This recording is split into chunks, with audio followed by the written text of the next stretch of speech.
ये शेयर होगी, ठीक है। इसमें पावर प्लांट कंट्रोल आजकल तो बेसिकली इंस्ट्रूमेंटेशन, इतनी स्ट्रॉन्ग इंस्ट्रूमेंटेशन आ गई है, ठीक है। आजकल तो आपका एक बंदा कंट्रोल रूम में बैठा होता है और इस टाइम बड़े, जिसे क्या कहते हैं कि 3-4 लोग कंट्रोल रूम में बैठे होते हैं। एक आध उनका मेन सुपरवाइजर होता है, शिफ्ट सुपरवाइजर होता है, 2-3 एक बंदे उसके पास होते हैं। पीसी के ऊपर सारा डेटा आपके पास आ रहा है ओवरऑल पूरे पावर प्लांट का, ठीक है। और इसी तरह कुछ लोग फील्ड में होते हैं। तो इंस्ट्रूमेंटेशन के थ्रू आपको यहाँ तक कि आपको एक एक जो बेयरिंग है उसका डेटा आ रहा होता है कि कोई पंप है उसका बेयरिंग के ऊपर जो नॉइस लेवल क्या है, टेम्परेचर के लेवल जो है वो क्या है। इसके अलावा बाकी तो खैर आपके पास जो है बहुत ज़्यादा डेटा आपके पास इस तरह के टरबाइन से आ रहा होता है, गैस टरबाइन से आ रहा है, स्टीम टरबाइन से आ रहा है, ठीक है। तो ये सारा डेटा और पीछे पूरा एक एल्गोरिथम डिज़ाइन है, फिर वो उसमें और सबको डिफाइन हुआ है कि ये जो जो डेटा आएगा उसको फिल्टर आउट करता है। फिर जो जो भी अलार्म जनरेट होते हैं वो फिर अलार्म जनरेट करके वो आपको स्क्रीन पे आता है। फिर आप उसको देखते हैं कि कोई एक जो है आपने उसको किस तरह कैटर करना है। कुछ स्टैंड, अगर लेट्स सपोज एक पंप के अंदर इशू है तो स्टैंड बाय पंप पे शिफ्ट होना है, क्या होना है। फिर जो भी इशूज आते हैं फिर वो अपने मेंटेनेंस टीम को आगे फिर वो शिफ्ट करते हैं कि भाई ये जो है इसमें इशू है तो उससे हम इस दूसरे पंप पे हम लोग लेट्स सपोज हम लोग शिफ्ट हुए। इसी तरह लोड की वेरिएशन है। तो अच्छा, हम ये सिंप्लीफाइड जो अब तो पूरे पावर प्लांट का कंट्रोल तो नहीं देख रहे हैं, सिंपल ये 2-3 है। लेट्स सपोज इसमें फीड वाटर या ड्रम लेवल कंट्रोल है। अब आपके पास क्या होता है कि हमारे पास जो फीड वाटर आ रहा होता है वो फीड वाटर जो है इकोनोमाइजर से गुजरने के बाद आपका किस में जाता है, स्टीम ड्रम में, आपका स्टीम ड्रम में जाता है, ठीक है। इसी तरह इसके ऊपर एक जो है फीड वाटर एक अलग एक पूरा एक ड्रम पड़ा होता है, kind of drum, exactly drum ही इसी तरह की पूरा एक बड़ा कंटेनर होता है, ठीक है।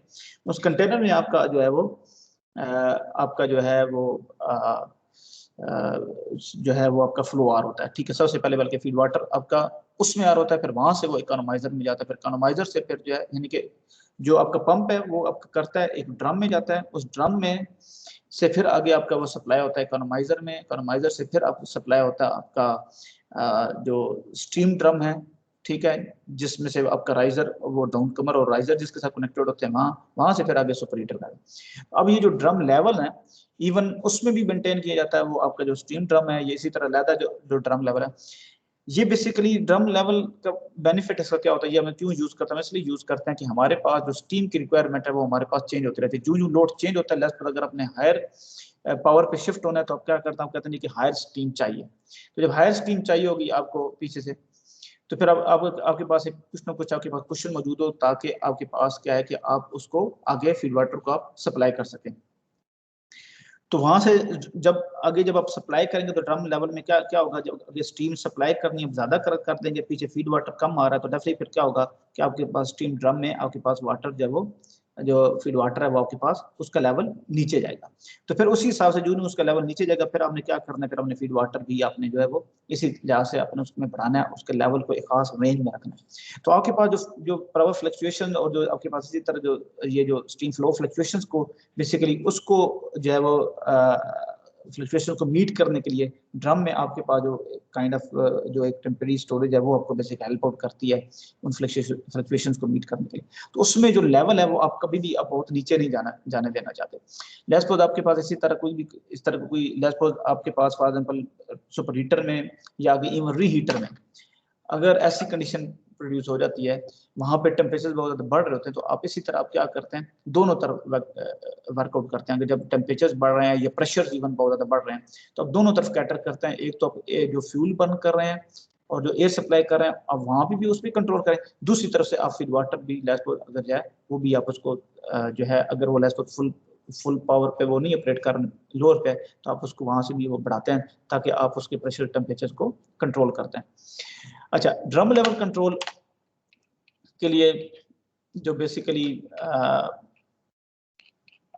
यहाँ पे ये जो है drum level control feed water को जो कंट्रोल है वो बेसिकली आपके पास जो सिग्नल्स आते हैं जो आपका जो है उसमें ड्रम लेवल सेंसर एक लगा होता है जो ड्रम के अंदर जो लेवल है जो चेंज आ रहा है उसको देख रहा होता है कि आपके पास लेवल डाउन जा रहा है तो डेफिनेटली फिर जो हायर फीड वाटर की जरूरत उसमें ऐड करेंगे, अगर वो अप जा रहा है तो फिर जो इनफ्लो है वो कम करेंगे। ठीक है, तो आउट जो है उसकी बेस के ऊपर जो इसमें जो लेवल में चेंज आ रहा है उसकी बेस के ऊपर वो इनको जो है वो जो फीड वाटर आ रहा है, ये ड्रम है ना, इसमें जो फीड वाटर आ रहा है इसको उसने कंट्रोल करना है। तो ये कंट्रोल करने के लिए एक तो ये है, लेकिन अब यहाँ से जो लेवल में जो इंक्रीज या डिक्रीज है इसकी भी निस्बत इसको मजीद जो है एक्यूरेट बनाने के लिए या इसका रिस्पॉन्स बेहतर करने के लिए जो फीड वाटर जो फ्लो सेंसर्स हैं उनकी भी हेल्प ली जाती है। क्या फीड वाटर है ये आपके पास इन पे कितना फीड आ रहा है और आउट पे कितना है, तो जो इनका जो डिफरेंस है ना दोनों का, ये जो डिफरेंस है जो ट्रिमिंग सिग्नल कहते हैं, ये भी हेल्प आउट करता है उसको डिसाइड करने में कि भाई प्रिडिक्ट करता है कि डेफिनेटली उसकी वजह से क्या होगा कि इसके लेवल में क्या डिफरेंस आएगा। तो उसकी बेस के ऊपर फिर जो वेल्व ये वेल्व होता है इसको बेसिकली कंट्रोल करते हैं कि आपने जो है वो इसको ओपन करना है या क्लोज करना है, यानी फ्लो बढ़ाना है तो आप इसे ओपनिंग करते जाते हैं, फ्लो कम करने से वो क्लोज करते जाते हैं। तो मेन मकसद क्या है कि इसको एक नैरो सी रेंज में इसको रखने के लिए कि ये कम है ये ज्यादा है, तो अब दोनों हेल्प लेते हैं। एक तो सिंपल इसके डायरेक्टली इसको मेजर करें कि इसका लेवल कम या ज्यादा, लेकिन इसकी निस्बत भी अगर इसका रिस्पॉन्स इवन ज्यादा फास्ट होगा कि अगर हमें ये इसका डिफरेंस ले लें, यहाँ पे एक वो जो स्टीम फ्लो कितना हो रहा है, फीड वाटर कितना हो रहा है, तो इसका जो डिफरेंस आएगा उसकी बेस के ऊपर हम क्या करेंगे कि यहाँ से जो है वो फीड वाटर अगर लेस पर देख नीचे जा रहा है, कम हो रहा है, कम मतलब क्या होगा यानी कि स्टीम अगर ज्यादा जा रही है फीड वाटर कम आ रहा है, वो जो डिफरेंस है उसी डिफरेंस की बेस के ऊपर उसी हिसाब से फिर जो है वो इतने परसेंट जो है वो वेल मजीद ओपन कर लेंगे। तो इस तरह बेसिकली इसके जो है ड्रम लेवल को कंट्रोल किया जाता है। इसके अलावा स्टीम टेम्परेचर कंट्रोल है। स्टीम टेम्परेचर को भी एक खास रेंज में रखा जाता है क्योंकि अगर टेम्परेचर बहुत ज्यादा बढ़ जाए, बल्कि सॉरी मैं पहले प्रेशर कंट्रोल पे आता हूँ। प्रेशर कंट्रोल, अब स्टीम प्रेशर कंट्रोल जो है हमेशा जब भी स्टीम जनरेटर जो है वो ऑपरेट कर होते हैं तो आपके पास जो भी सुपर हीटर या रीहीटर या ओवरऑल अगर प्रेशर का कंट्रोल करें तो स्टीम जनरेटर की अपना एक वर्किंग प्रेशर है, उस प्रेशर की रेंज में ही आप उसको रखते हैं। उससे ज्यादा करते जाएंगे तो डेफिनेटली आपकी ट्यूब बर्स्ट कर सकती हैं। ठीक है, उनकी वो क्योंकि उस स्पेसिफिक प्रेशर के साथ डिजाइन थी। तो इस स्टीम का प्रेशर जो इसको प्रेशर को कंट्रोल करने के लिए जो यूज करते हैं बेसिकली ये स्कीमेटिक डायग्राम है। अच्छा, अब देखें आपके पास जो स्टीम प्रेशर है उसके लिए जो है स्टीम फ्लो सेंसर है कि स्टीम आपके पास कितनी फ्लो हो रही है, और आपके पास एयर फ्लो सेंसर आपके पास लगे। ठीक है, अच्छा इसकी बेस के ऊपर फिर आप फिर आप डिसाइड करते हैं कि आपके पास जो कोल है यानी कि फ्यूल है और जो आपके पास एयर है वो कितनी सप्लाई करनी है। अब इसमें अंडरस्टैंडिंग की बात यह कि जब आपके पास हम बर्निंग हम कर देते हैं ना, अगर हायर बर्निंग हो रही है और लोअर आपके पास यानी कि हीट अगर बहुत ज्यादा अगर आप सप्लाई कर रहे हैं उसके अंदर बॉयलर के अंदर फ्यूल और एयर जब अगर जितने ज्यादा बढ़ाते जाएंगे उसकी वजह से क्या होता है कि आपके पास जो जो स्टीम जनरेटर में प्रेशर बढ़ते जाते हैं। ये इसी तरह है ना, जिस तरह मैं एक्सटेंडर के अंदर कुछ चीज बंद किया मैं अगर उसको जितने ज्यादा हीट दूंगा तो उसके अंदर वो वेपर होंगे या गैस होगी, क्या होगा उसका प्रेशर बढ़ता जाएगा। यही सेम मैकेनिज्म इधर भी है कि आपके पास क्या होता है कि जब ये अगर हीट बहुत ज्यादा दे रहे हैं और स्टीम का फ्लो लेस कुछ बढ़ नहीं रहा, स्टीम का फ्लो वही है, लेकिन आपका जो है वो जो फ्यूल जो सप्लाई कर रहे हैं वो अगर बहुत ज्यादा बढ़ रहा है तो उसकी वजह से फिर क्या होगा डेफिनेटली कि आपके पास फिर हीट ज्यादा ऐड होने की वजह से स्टीम का प्रेशर जो वो बढ़ता जाएगा। फीड वाटर ने एक सर्टेन प्रेशर अचीव कर दिया, लेट्स उसने उसका प्रेशर फादर उसने 100 बार दे दिया। 100 बार के बाद इसी तरह जब जितनी हीट ऐड करेंगे उसकी बेस के ऊपर फिर आपके पास फाइनल प्रेशर आपके पास जो वो फिर डिलीवर होगा। तो उस फाइनल प्रेशर को मेंटेन करने के लिए फिर आप क्या करते हैं, आप देखते हैं कि आप जो है आपके पास जो उसको कंट्रोल करने के लिए और उसको मेजर करने के लिए क्या करते हैं, देखते हैं कि स्टीम फ्लो आपके पास कितना है। स्टीम फ्लो अगर आपके पास यहाँ पे ये स्टीम फ्लो बढ़ रहा है या आपके पास कम हो रहा है और उसके साथ एयर फ्लो कितनी आ रही है जो कि फ्यूल के साथ एयर जो आपके पास बर्न हो रही है, उसकी बेस पे फिर आप फिर देखते हैं कि आपके पास जो वो आपको आइडिया होता है कि आपके पास जो प्रेशर है वो किस तरह बढ़ रहा है और उसी हिसाब से फिर जो है आप किसी के लिए कंट्रोल करते हैं फ्यूल और एयर कंट्रोल। मतलब ये फोर्स फैन ड्राइव का मतलब क्या है, ये एयर है ना, एयर यहाँ से आती है फोर्स ड्राइव जो ड्राफ्ट फैन जो लास्ट टाइम बताया नहीं था आपको, पैसिव और फोर्स ड्राफ्ट फैन, ये बेसिकली वही है कि जो स्टीम जनरेटर में जब एयर जो सप्लाई करता है वो फैन के थ्रू वो, और ये पोलराइज कोल हो सकता है, इवन इसमें कोई और भी हो सकता है, मतलब ऑयल बर्न कर रहे हैं, कोई फर्नेस ऑयल बर्न कर रहे हैं, कोई भी फ्यूल जो यूज कर रहे हैं, तो ये उसका बेसिकली है आपके पास। तो इस उसके के एस्पेक्ट से बेसिकली फिर आप जो बर्निंग करते हैं उसके थ्रू आप कंट्रोल करते हैं। इसको पढ़े तो steam pressure control system sometimes called the boiler master maintains steam pressure by adjusting fuel and combustion air flows to meet the desired pressure. When pressure drops, the flows are increased. Pressure कम हुआ, अब flows बढ़ाएंगे, higher burning करेंगे. A steam pressure sensor acts directly on fuel and air flow controls, such as the pulverized coal power drives and the forced draft fan, to affect the desired changes. A trimming signal from fuel and airflow sensors maintain the proper fuel ratio.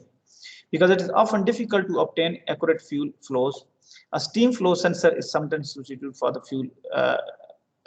fuel flow sensor. अब चीज ये कि बात ये कि वो ये कह रहा है कि अब एयर फ्लो आपके पास सेंसर है, दूसरा उसके साथ फ्यूल फ्लो सेंसर होना चाहिए. सिंपल, ये जो है उनकी स्पेसिफिक वो जो है मेंटेन करने के लिए कि किस रेशियो से सप्लाई होना है. लेकिन क्योंकि जो फ्यूल फ्लो जो आपके पास है, उसने कोल की स्पेसिफिकली उसने एग्जांपल दिया है.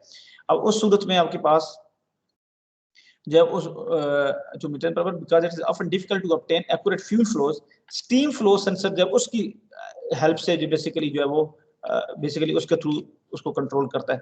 तो एक्चुअली में आपने देखना है, प्रिडिक्ट करना है कि सिस्टम किस डायरेक्शन में जा रहा है, हायर प्रेशर की तरफ जा रहा है, लोअर प्रेशर की तरफ जा रहा है. उसी की बेस अगर हायर प्रेशर की तरफ जा रहा है इसका मतलब क्या हुआ कि आपका फ्यूल ज्यादा सप्लाई हो रहा है. अगर लोअर प्रेशर की तरफ जा रहा है इसमें आपके पास फ्यूल लोअर सप्लाई हो रहा है. तो चाहे फ्यूल से ले लें या चाहे आप वहां से स्टीम फ्लो वहां से अगर आप ले लें तो वो एक ही बात है, आपको दोनों तरफ से आपको जो है वो डेटा आपको मिल जाता है. तो जो आपके पास जो रिलेटिवली बेटर डेटा है आप उसको यूज करते हैं. ये वही जो अप्रोच यहाँ पे बेसिकली यूज किया जाता है एज अ ट्रिमिंग सिग्नल. इसी तरह यहाँ पे इसको as a trimming signal use किया जाता है. उसकी बेस के ऊपर फ्यूल और एक एडजस्ट किया जाता है टू कीप द स्टीम जो है प्रेशर जो अंडर कंट्रोल या उसको कंट्रोल करने के लिए. अच्छा, इसके अलावा टेम्परेचर कंट्रोल है. Steam generated outlet temperature control within narrow limits is important to power plant operation. Steam temperatures may fluctuate because of the buildup of slag or ash on heat transfer substances. The main fluctuations occur because of changes in load. अच्छा, अब basically temperature variation दो हैं. एक तो उसके अंदर faulty है, अगर लेट्स सपोज ऐश वगैरह आपके पास जम जाती है इस जो है वो because of buildup of slag वगैरह. आपके पास देखें जो भी आपके पास ये नीचे स्लैग है या आपके पास ऐश इसी तरह ना, जो अब लेट्स सपोज कोल बंद कर रहे हैं तो वो जो फ्लू गैसेस के साथ इसी तरह कुछ ऐश होती है और वो ट्यूब्स की सरफेस के ऊपर जमती है. तो ये जो भी एक्सटर्नल इस तरह के जो फैक्टर्स हैं वो भी डेफिनेटली जिस उनकी वजह से क्या आपके पास थर्मल रेजिस्टेंसेस जो होती हैं, इन हीट ट्रांसफर रेट्स हैं वो भी आपके पास क्या होंगे, वो चेंज होगा, डिफरेंट होगा, और उसकी वजह से भी आपके पास क्या होगा, वो टेम्परेचर के अंदर फ्लक्चुएशन आती है. लेकिन मेन जो फ्लक्चुएशन है जिनको हम यहाँ पे देखना चाहिए वो है आपके पास आपके पास लोड वेरिएशन होता है जिसकी वजह से आपके पास चेंजिंग आती है. तो जब अब लोड वेरी होता है, जब load let's suppose for example अगर आपने देखा आपने कि लोड अब बढ़ गया, लोड बढ़ा, अब हायर स्टीम आपने फ्लो करवानी. जब हायर स्टीम आप फ्लो करेंगे, अगर हीट वही आ रही है, फ्यूल और एयर वही है, तो डेफिनेटली क्या होगा, फिर टेम्परेचर आपका नीचे जाना शुरू हो जाएगा. ठीक है. तो इसी तरह इसके अलावा एक और भी है कि अगर लेट्स सपोज फॉर एग्जांपल जो है आप आगे जो है इवन इसके साथ फिर हमने लास्ट में हमने बात की थी, हमारे पास हीटर्स की बात थी, जब हम सुपर हीटर्स और हीटर्स की हम बात करते हैं, क्योंकि जब टेम्परेचर की हम बात कर रहे हैं तो मेनली हम सुपर हीटर की बात करते हैं. वो हाईएस्ट टेम्परेचर एंड पे लगे होते हैं, वहीं से हमने एक टेम्परेचर कंट्रोल करना होता है कि किस टेम्परेचर के ऊपर हमने आगे सप्लाई करनी है. अब उसमें हमने दो हमने पढ़े थे, हमने कहा था कि आपके पास कन्वेक्टिव टाइप भी है और रेडिएंट टाइप भी है, हमने पढ़ा था. फिर हमने ये भी देखा था कि जब लोड वेरिएशन होती है तो क्या होता है. लास्ट पर हमने कहा था कि अगर हम जाते हैं कन्वेक्टिव की तरफ जाते हैं और लोड बढ़ता है, जब लोड बढ़ेगा तो डेफिनेटली फिर क्या करते हैं, फ्यूल और एयर ज्यादा बर्न करते हैं. जब फ्यूल और एयर ज्यादा बर्न करते हैं और स्टीम भी ज्यादा रहती है, फिर हमने कहा था कि कन्वेक्टिव हीट ट्रांसफर कोएफिशिएंट बढ़ता है. तो उसकी वजह से क्या होता है, ना सिर्फ जो हीट प्रोड्यूस कर रहे हैं वो भी हम बढ़ा रहे हैं, फ्यूल एयर ज्यादा बर्न कर रहे हैं, बल्कि क्या हुआ है उसमें एच की वैल्यू भी बढ़ती है, जिसकी वजह से हीट ट्रांसफर जो per unit mass heat transfer even वो भी बढ़ जाती है, जिसकी वजह से टेम्परेचर इंक्रीज हो जाते हैं उसमें.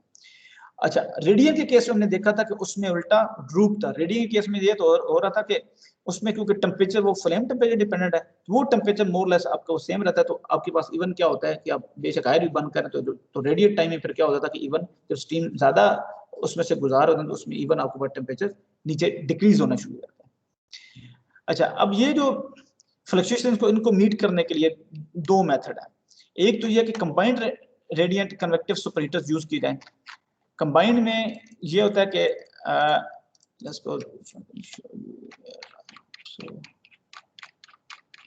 एक डायग्राम थी,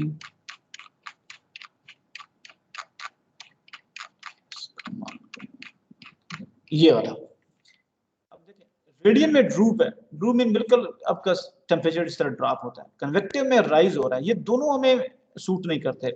कम होगा एफिशिएंसी कंप्रोमाइज आएगा, बहुत ज्यादा बढ़ेगा तो यहाँ पे इशू आएगा उसका जो है, जब बढ़ेगा तो फिर आगे डेफिनेटली उसकी जो है इवन बास्ट कर सकता है। ज्यादा टेम्परेचर स्टीम जनरेटर में उसकी लिमिट है, उस लिमिट मेटलर्जिकल लिमिट से ऊपर हम नहीं लेके जा सकते। तो ये दोनों, तो उसकी वजह से फिर हम क्या करते हैं, या तो कंबाइन की तरफ शिफ्ट होते हैं जिसमें देखें रिलेटिवली बेटर टेम्परेचर, इसमें टेम्परेचर वेरिएशन ज्यादा नहीं है, तो आप क्या करते हैं, दोनों का कॉम्बिनेशन अब हम यूज करते हैं। एक ये मेथड है टेम्परेचर कंट्रोल का। दूसरा जो हमारे पास मेथड है वो है कि हम टेम्परेचर यूज करते हैं, जो मैंने आपको इवन एक यहाँ पे बल्कि दिखाएगा,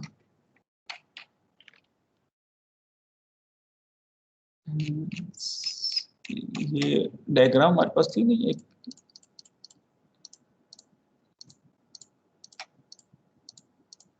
ये वाली, ये देखें, ये टेम्परेचर आपको नजर आ रहा है, ये वाले।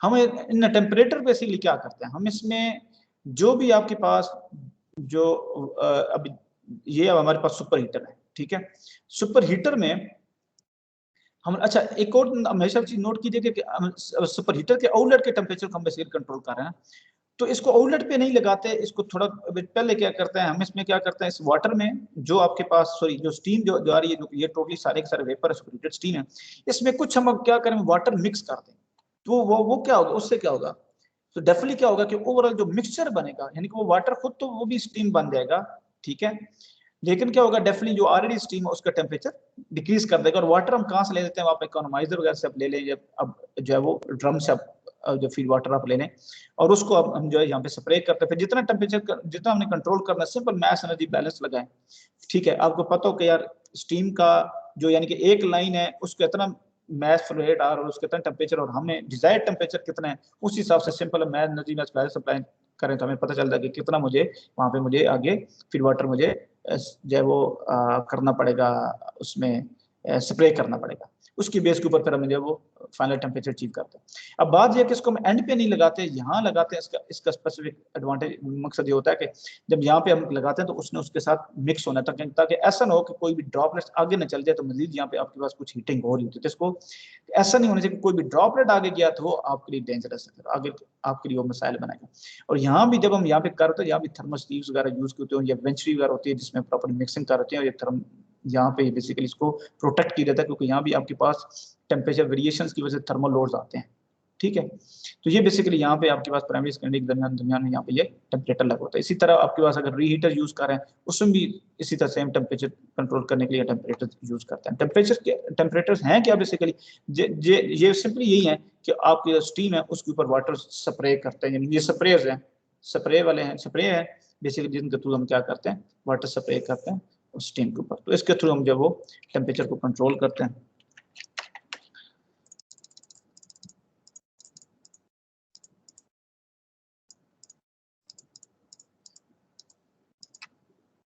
ये टेम्परेचर, तो ये सिंपली इसी तरह हमारे पास एनर्जी मैस बैलेंस है, ये इसकी इस तरह आगे पास शेप बनी होती है, ये वेंचुरीज की बनी होती है, आपके पास ये थर्मल स्लीव्स हैं, स्प्रे नोजल्स हैं, आपके पास स्टीम है, स्टीम में यहाँ से ये वाटर जो वो ये वेंचुरी में ना आपको बताया था ये प्रॉपर मिक्सिंग के लिए, तो यहाँ से बेसिकली ये इसमें इसके ऊपर स्प्रे करते हैं स्टीम के ऊपर, तो यहाँ से फिर यानी जो वो भी स्टीम में कन्वर्ट होता है, लेकिन ओवरऑल जो स्टीम का जो टेम्परेचर कम हो जाता है, तो कम टेम्परेचर जो स्टीम जो भी आप जिस पे डिजायर्ड उस पर आगे आउट हो रही थी हमारे पास। ये अगर ये डायग्राम नहीं शो कर रही है, लेस तो जून हमारे पास लोड वेरी करता है, बढ़ता जाता है, तो हमारे पास क्या होता है, हमारे पास टेम्परेचर भी बढ़ते जाते हैं। अब टेम्परेचर क्योंकि वही हम बात हमने की थी कि हम लेसपोज, ये मैं उसकी तरह एग्जांपल करूँगा, लेसपोज हमारे पास जो वो कन्वेक्टिव हैं या जो है इवन टाइप अगर यूज हो रहे हैं सुपर हीटर या रीहीटर्स, तो स्पेसिफिकली उनमें ज़्यादा इवन वेरिएशन आएगी। तो जो लोड वेरी करता है हम हायर फ्यूल और एयर बर्न करते जाते हैं, तो साथ स्टीम भी क्यों ना बढ़ा रहे हैं, लेकिन जो है स्टिल हमने कहा था कि टेम्परेचर हमारे पास बढ़ता जाता है। तो अब उसकी एक सर्टन लिमिट है, हम अगर हम करना चाहिए चाहते हैं कि ए से ऊपर टेम्परेचर उसका ना बढ़े, तो हम फिर क्या करते हैं, टेम्परेचर क्या करता है, मैंने कुछ स्टीम सप्लाई की तो उसने क्या शिफ्ट, इसी यही जो ये था उसने यहाँ से इसको ये नीचे शिफ्ट कर दिया, यहाँ पे ये बेसिकली हम क्या करते हैं, ये हमारे पास जो वो बेसिकली है हमारे पास जो सुपरहीटर्स हमारे पास बेसिकली ये हमारे पास है। इससे नीचे फिर आपके पास इकोनोमाइजर है। तो हम एक सर्टन जो है वो टेम्परेचर पे जाके जब हम उसको करते हैं तो बेसिकली हम क्या करें, एक नई लाइन के ऊपर हम शिफ्ट होते हैं। तो ये डिफरेंट है, जितना फ्यूल करो जितना ज्यादा आप वाटर स्प्रे करते जाते हैं तो इस मीन आप लोअर लाइन के ऊपर आप शिफ्ट होते जा रहे हैं। ठीक है, तो डेफिनेटली जब वो स्प्रे करेंगे उसके बाद मजीद जब हीट होगा तो डेफिनेटली वो अगेन उसका टेम्परेचर बढ़ेगा। तो लेकिन उससे क्या होगा कि मैक्सिमम टेम्परेचर को हम इस तरह हम ये कंट्रोल करते हैं मैक्सिमम यहाँ तक। लेट्स अगर मुझे कैलकुलेट किया तो ये मैस, अगर मैंने वो इतना मैस मैंने सप्लाई किया तो ये आपके पास है। इसी तरह ये किया जितना ज़्यादा करते जाते हैं तो इस तरह हमारे पास ये इस तरह हम कंट्रोल करते हैं। तो एक्चुअली हम उस लाइन को नीचे शिफ्ट कर रहे हैं। तो ये एक जो है ये मैक्सिमम टेम्परेचर जो है यही वाला हम एग्जैक्ट हम लोग कर रहे थे इसी सूरत में। कुछ समझ आया? Yes sir. गुड हो गया।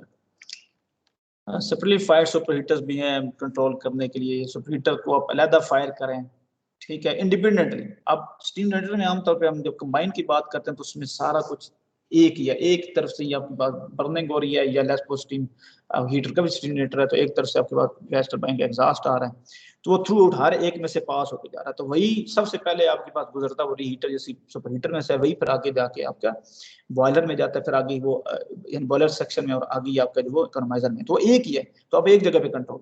अब इसको ये भी कर सकते हैं तो मीन क्या हुआ कि जब आपने ओवरऑल जो है वो सब के ऊपर जो भी ये तीनों मैंने गिने, इकोनोमाइजर, बॉयलर और सुपरहीटर या रीहीटर इवन 4 कर ले, इन सब के ऊपर जो है एक ही फ्लो है जो कि उसी तरतीब से आपके पास पास ऑन हो रहा है। तो अगर एक स्टार्ट में अगर फ्यूल को और एयर को जब डिस्टर्ब करता हूँ, चेंज करता हूँ, तो उसका इम्पैक्ट सारों के ऊपर इकट्ठा एट सेम वो सेम आता है। लेकिन अगर मैं सिंपली क्या कर लूँ कि मैं आउट वाला जो मैंने जहाँ पे टेम्परेचर कंट्रोल करना चाह रहा हूँ उस सेक्शन को मैं अलहदा कर लूँ और वहाँ अलहदा मैं बर्निंग करूँ, तो अगर मैंने यहाँ पे शुरू में मैंने जो है अपनी रिक्वायरमेंट के हिसाब से इकोनोमाइजर में को मैंने अलग डील कर लिया और बॉयलर को मैंने अलग मैंने कर लिया, ये करने के बाद सब हीटर में देखूं कि जितनी मुझे रिक्वायरमेंट है उसी हिसाब से मैं बेसिकली उसको कंट्रोल्ड उसको हीट अप करूं। तो एक अलग है कि उसको सेपरेटली फायर सब हीटर बोलते हैं कि हम उसको अलग से लेकिन एडजस्ट हम कर लें। नहीं होगा इकोनॉमिकल वैसे जो देखें आमतौर पे जो ये सेपरेटली फायर नहीं होते, एक ही होता है। आमतौर पे हम सेपरेटली फायर की बजाय आमतौर पे एक चीज मैंने जरूर देखी, ये होता है कि जो सेकेंडरी फायरिंग का कंसेप्ट ज्यादातर जरूर चलता है, सेपरेटली फायर सुपर हीटर का मुझे इतना आइडिया नहीं है। ठीक है। लेकिन वही यही चीज है कि लेकिन मैं देखूंगा अगर टाइम मिले तो ये किस टाइम के ये कुछ स्पेसिफिक यूज, क्योंकि मैंने जो देखे गुजरे हैं वो यही है कि वो एक ही आपके पास होते हैं और वही टेम्परेचर जो है ना, टेम्परेचर बेसिकली एक रिलायबल मेथड है इनको बेसिकली कंट्रोल करने का, टेम्परेचर को कंट्रोल करने का। अच्छा, a superheater with its own burner, fans, combustion chamber, controls, etc. all independent of the steam generator is sometimes used and may serve more than one steam drum. The rate of firing is adjusted to yield a fixed steam temperature load curve. This system is not generally economical for large electric generator system and is usually used in chemical process industry. लो जी, chemical process industry में अब देखना पड़ेगा। ठीक है। Yes sir. अच्छा, इसी तरह गैस सर्कुलेशन है मेथड है, गैस सर्कुलेशन के थ्रू भी हम करते हैं ना, टेम्परेचर को कंट्रोल करते हैं। अब जो गैस की सर्कुलेशन में ना क्या होता है कि अब बस गैस जो फ्लू गैस जो बर्न हो चुकी है उसको हम अगेन हम सप्लाई करें तो वो भी बेसिकली आपके टेम्परेचर्स को डिप्रेस करती है। जितनी हम एयर सप्लाई करेंगे, एयर इतनी क्या होगी, इतनी फ्यूल सप्लाई करो एयर और फ्यूल ज्यादा बर्न होंगे और इतनी ज्यादा आपके प्रोड्यूस होंगे। तो अगर उस एयर की जगह मैं कुछ गैस रिसर्कुलेशन कर दूंगा और उसके अंदर तो मेनली क्या होगा, वो ऑलरेडी काफी बर्न हो चुकी होगी, वो मजीद बढ़ने में पार नहीं लेगी, बल्कि क्या करेगी, जो ऑलरेडी जो बर्न होगी गैस उसमें से कुछ उसको इवन उसकी हीट को रिड्यूस कर गई। तो अगर मैं रिसर्कुलेशन के थ्रू भी हम जब बेसिकली वो टेम्परेचर को आप इस तरह कंट्रोल करते हैं, gas recirculation mechanism, one of the mechanism. अच्छा, ये था यार हमारा स्टीम जनरेटर का चैप्टर। कोई क्वेश्चन हो तो बताएं, अदर नेक्स्ट कल जो है ना इंशाल्लाह ताला टाइम कोशिश करते हैं 12 बजे हम लोग कर लें। तो आज ही क्विज कर लेते हैं। कल कर लें तो बेहतर, मैं करता हूँ यार। असल में अभी है नहीं ना यार, अभी इतने लोग हैं नहीं, मिस हो जाएगा। कल ही कर लेंगे अच्छा, शेड्यूल करके। कल ही होगा सर हाँ। क्विज, आप बस आज शेड्यूल कर दीजिएगा दोनों। नहीं तो मैं एक काम कर सकता हूँ यार, वैसे तो पहले यार पहली बात यह कि यार मेरी तरफ से माजरत, ठीक है। लेकिन अगर स्टिल ये है कि जो है अगर कोई बंदे को फील होता है ना कि यार कल मेरा अवेलेबिलिटी के इशू आज करना चाहता हूँ, तो उनके मैं आज कर लेता हूँ, शाम को कर लेता हूँ। मुझे अगर ऐसा कोई है, कल किसी का मसला है, अदरवाइज मैं फिर कल कर लूंगा। जिनका मसला है कोई मसला नहीं, कोई इशू नहीं है, उनका मैं आज भी ले लेता हूँ। नहीं सर, एक ही टाइम करेंगे कल इंशाल्लाह। ठीक है, चले कल का टाइम ही अगर 12 बजे नहीं, कोई भी टाइम, जो टाइम आप कह लें, जो आप लोगों को सूट करता है मुझे बेशक बता दीजिएगा, ठीक है। अब कर लीजिएगा, उस टाइम पे हम लोग कर लेंगे। और वो पावर प्लान की क्लास के बाद फिर हम आगे फिर हम टर्बो की क्लास भी कर लेंगे। तब इंशाल्लाह यार पूरी कोशिश करूंगा टर्बो की शार्ट सी क्लास हो, ठीक है। मुझे बेशक रिमाइंड करा देना। जी जी प्लीज। सर वो एक रैंक आयन साइकिल से और एक चैप्टर 3 से है, ऐसे ही है सर? जी बिल्कुल इसी तरह होगा सर चैप्टर 3 पूरा, चैप्टर 3 तकरीबन अब तो पूरी बन जाएगा ये। चलो इस आज के लेक्चर को निकाल दो।